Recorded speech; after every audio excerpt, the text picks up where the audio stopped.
Swasthya Sathi card থাকলে এবার আর line দিয়ে হাসপাতালে দাঁড়াতে হবে না, অনলাইনে আপনি বুক করতে পারবেন ডাক্তার দেখানোর সময়। জানেন কিভাবে? তাহলে এই ভিডিওটা স্কিপ করবেন না। তো নমস্কার বন্ধুরা, আমি আব্দুল, আপনারা দেখছেন বাংলা অনলাইন টিপ ইউটিউব চ্যানেল। তা আজকে এই গুরুত্বপূর্ণ ভিডিওতে আমরা জানাবো স্বাস্থ্যসাথী কার্ডে এবার নতুন আপডেট সম্পর্কে। আপনি যদি স্বাস্থ্যসাথী কার্ডধারী হয়ে থাকেন তাহলে এবার থেকে সরকারি হাসপাতালে ওপিডি বুকিং করতে পারবেন একদম অনলাইনে, আর তাও নিজের মোবাইল থেকে। তা কিভাবে ওপিডি বুকিং করবেন নিজের মোবাইল থেকে? একদম অনলাইনে নিজের মোবাইল থেকে ওপিডি বুকিং করতে পারবেন। তা আসুন শুরু করি। তো সবার প্রথমে স্বাস্থ্যসাথী gov.in অফিসিয়াল ওয়েবসাইটটা ওপেন করে নেবেন। এই অফিসিয়ালি ওয়েবসাইটের লিংক আমাদের ডেসক্রিপশন বক্সে পেয়ে যাবেন। সেই লিংকে ক্লিক করে ডাইরেক্ট এই পেজে চলে আসতে পারবেন। তো এই পেজে আসার পর আপনারা জানেন যে এই পেজে সবকিছু কাজ হয়, কার্ড চেক থেকে অ্যাপ্লাই থেকে সমস্ত রকমের কাজ হয়। এখানে দেখতে পাচ্ছেন ডান দিকে একটা নাও ইউর ডক্টর, এখানে আপনি যে অপশনটা আছে এই অপশনটা নতুন ভাবে চালু হয়েছে। তো এই অপশনে আপনি ক্লিক করবেন। তো এই অপশনে ক্লিক করলে আপনারা কি বলছে,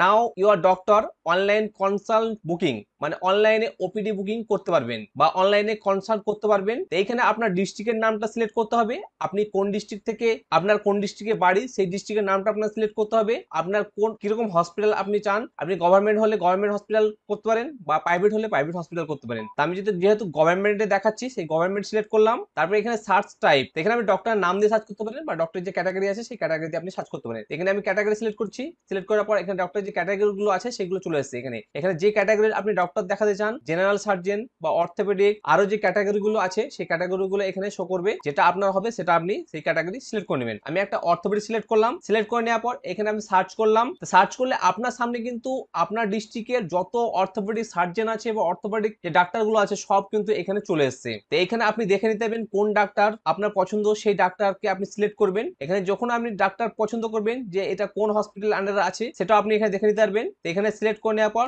তার এখানে সমস্ত রকম ডিটেলস কিন্তু এখানে চলে আসবে। তো এখানে যে হসপিটালে আছে সেই হসপিটালে কিন্তু নাম্বারগুলো দেওয়া আছে এখানে। তা আপনি এখানে দেখতে পাবেন যে যে ডক্টরকে আপনি সিলেক্ট করবেন সেই ডাক্তার কিন্তু এই ডান দিকে আপনি শো করবে আপনার ডান দিকে। তো এখানে আপনার যখন ডান দিকে দেখতে পাচ্ছেন বুক অ্যাপয়েন্টমেন্ট, আপনি যে ডাক্তারকে সিলেক্ট করবেন বা যে ডাক্তার আপনার পছন্দ এই লিস্টের মধ্যে সেই ডাক্তারকে আপনি সিলেক্ট করবেন। আমি এখানে একটা ডাক্তার সিলেক্ট করছি, বুক অ্যাপয়েন্টমেন্টে ক্লিক করলাম। তা বুক অ্যাপয়েন্টমেন্টে ক্লিক করলে আপনার সামনে কিন্তু এইরকম একটা ইন্টারফেস চলে আসবে, বুকিং ফর তারপর এখানে ডক্টর, তারপর এখানে হসপিটাল, এখানে ডক্টরের নাম শো করছে, এখানে হসপিটালের নাম শো করছে। তো এখানে আপনাকে ইউআর নাম্বার দিতে বলছে। ইউআর নাম্বার দেওয়ার পর কে সুবিধাটা নেবে সেই মেম্বারটা আপনাকে এখানে সিলেক্ট করতে হবে। তার আধার নাম্বার এখানে এন্ট্রি করতে হবে, তার যে মোবাইল নাম্বার আছে সেই মোবাইল নাম্বারটা এখানে এন্ট্রি করতে হবে, ঠিক আছে। তারপরে এখানে যে আপনার এক্সপেক্টেড যে ডেটটা আছে সেই ডেটটা আপনার সিলেক্ট করতে হবে, আপনি কতদিনের মধ্যে ট্রিটমেন্টটা নিতে চান। এখানে আপনার দেখবেন যে আপনি যে তারিখ আপনি ই করছেন সেই তারিখ থেকে আপনার 1 মাস অবধি আপনি এখানে সিলেক্ট করতে পারবেন। তা আপনি এখানে সিলেক্ট করে নেবেন যে কোন ডেটে আপনি ট্রিটমেন্টটা নিতে চান। তো এখানে কি কারণে আপনি ট্রিটমেন্টটা নিতে চান সেই কারণটা আপনাকে এখানে মেনশন করতে হবে, ঠিক আছে। এখানে কি কারণে ট্রিটমেন্টটা নিতে চান সেটা আপনাকে মেনশন করতে হবে। মেনশন করার পর আপনি সাবমিটে ক্লিক করতে হবে, আপনাকে সাবমিটে ক্লিক করতে হবে। তাই এইখানে আমি একটা ইউআরএন নাম্বার বসিয়ে দিচ্ছি আপনাদের। আমি একটা ইউআরএন নাম্বার এখানে বসিয়ে দিলাম। বসিয়ে দেওয়ার সাইডে ক্লিক করলাম। ক্লিক করার পর দেখবেন আপনার যে কার্ডে যে মেম্বার গুলো আছে সেই মেম্বার গুলো কিন্তু এখানে শো করছে। তা যে মেম্বার আপনি ট্রিটমেন্টটা নিতে চান বা যে মেম্বারকে আপনি ওপিডি বুক করতে চান সেই মেম্বারটাকে আপনার সিলেক্ট করতে হবে। সিলেক্ট করে নেওয়ার পর একটু অপেক্ষা করবেন। এখানে আপনার আধার নম্বর যদি সিলেক্ট থাকে তাহলে চলে আসবে, আর না থাকলে আপনাকে এখানে যে আধার নম্বর গুলো আছে সেগুলো কিন্তু এন্ট্রি করতে হবে। এই যে আধারের যে ঘরটা আছে সেই ঘরে আধার নম্বর এন্ট্রি করতে হবে, মোবাইল নাম্বার যেটা আছে মোবাইল নাম্বার এন্ট্রি করতে হবে। আবার এই যে ডেটটা আছে যে ডেটটা আপনাকে সিলেক্ট করতে হবে। আপনার এখানে যে কারণের জন্য আপনি এখানে ট্রিটমেন্টটা নিতে চান সেই কারণটা আপনাকে এখানে দিতে হবে, মানে রিজনটা আপনাকে দিতে হবে। এইটা সিলেক্ট করে নেওয়ার পর সাবমিটে ক্লিক করলে আপনার কিন্তু